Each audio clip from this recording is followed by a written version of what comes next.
morfologi luar Oreochromus niloticus terdapat 3 bagian, yaitu bagian caput atau kepala, trunkus atau badan, dan clauda atau ekor.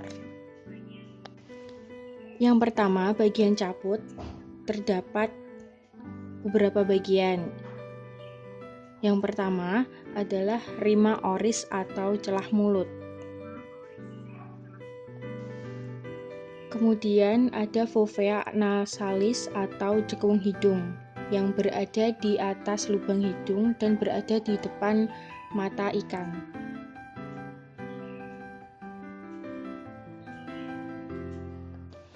Kemudian ada organon visus atau penglihatan, yaitu berupa mata. Kemudian terdapat apparatus opercularis atau tutup insang.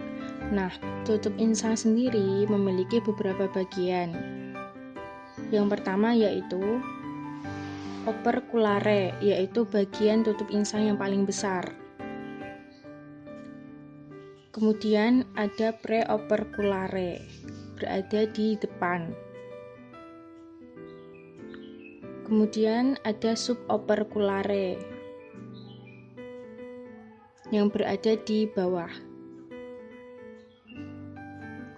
Kemudian ada sekat-sekat berupa tulang rawan yang dinamai dengan radii branchiostegi.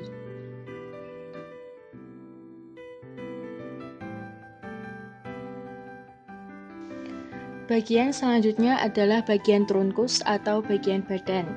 Nah, bagian badan ikan nila ini memiliki beberapa bagian lagi. Yang pertama yaitu ada linea lateralis atau gurat sisi. Gurat sisi pada ikan nila memanjang dari tutup insang hingga belakang sirip punggung sampai pangkal sirip ekor. Bagian selanjutnya adalah squama atau sisik. Nah, sisik ikan nila ini memiliki tipe genoid.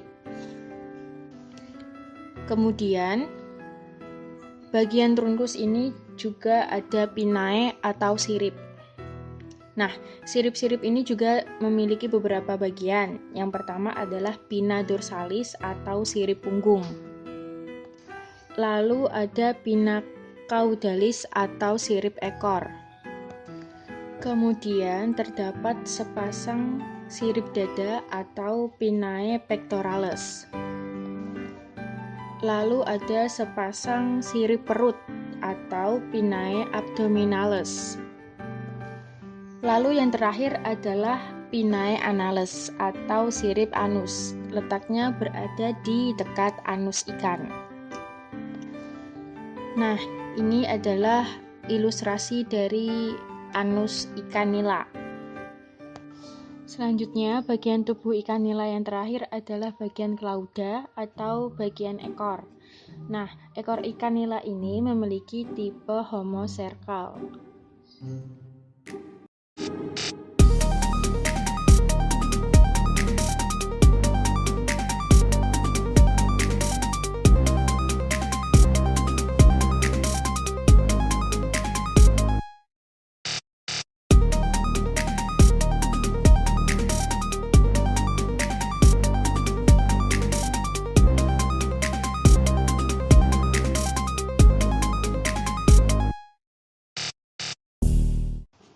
Setelah melalui proses pembedahan, saya akan menjelaskan tentang topografi ikan nila atau Oreochromus niloticus. Baik, yang pertama ada organ yang bernama pneumatosis atau gelembung renang.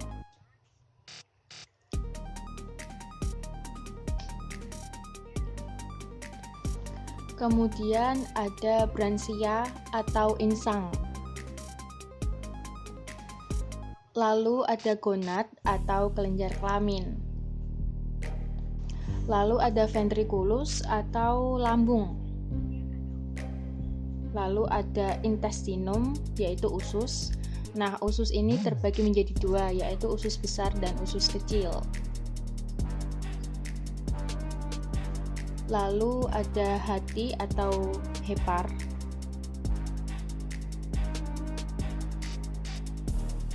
Nah, yang ini adalah hepar. Selanjutnya ada Vesicavelea atau empedu. Dia berwarna kehijauan. Lalu ada lian atau limfa.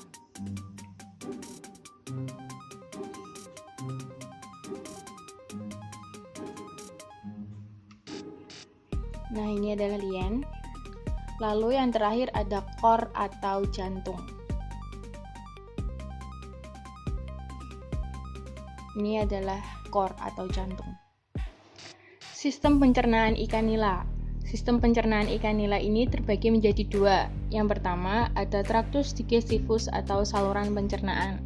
Nah, saluran pencernaan ikan nila ini terbagi lagi menjadi beberapa bagian. Yang pertama ada cavum oris atau rongga mulut. Kemudian ada faring atau tekak yang berada di dalam insang ikan. Lalu ada aesofagus atau kerongkongan. Selanjutnya ada ventriculus atau lambung. Nah, di dalam ventriculus ini makanan akan dicerna. Kemudian makanan tersebut akan disalurkan lagi menuju intestinum atau usus. Nah, di dalam usus ini terbagi lagi menjadi usus kecil dan usus besar, di mana di dalam usus tersebut terdapat penyerapan sari-sari makanan, yang kemudian sari-sari makanan yang tidak digunakan lagi akan dibuang melalui anus. Lalu yang kedua ada glandula digestoria atau kelenjar pencernaan yang meliputi hepar atau hati, vesicavelea atau kantong empedu, dan pankreas. Sistema urogenitalia. Sistema urogenitalia pada ikan nila terbagi menjadi dua. Yang pertama ada sistema genitalia atau alat seks. Nah, pada ikan nila yang saya bedah kali ini, saya menemukan gonad yang disebut dengan testis. Sehingga alat seks pada ikan nila yang saya bedah kali ini adalah maskulina atau pejantan. Lalu yang kedua ada sistema uropoetika atau alat kencing yang terdiri dari ren atau ginjal, ureter, dan vesika urinaria atau kantong kencing. Sistema kardiovaskulare. Sistema kardiovaskulare atau sistem peredaran darah ikan nila yang utama yaitu berada di core atau jantung. Nah, di dalam core atau jantung ini terdapat beberapa bagian lagi. Yang pertama ada sinus venosus yang berfungsi untuk menampung darah dari vena cardialis anterior dan vena cardialis posterior. Yang kedua ada atrium atau serambi. Yang ketiga ada ventricle atau bilik. Dan yang terakhir ada bulbus arteriosus yang berfungsi untuk menjaga aliran darah secara terus-menerus ke dalam lengkungan insang.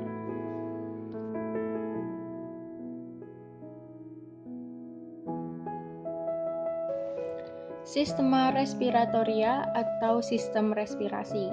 Nah, sistem respirasi pada ikan nila ini berupa branchia atau insang.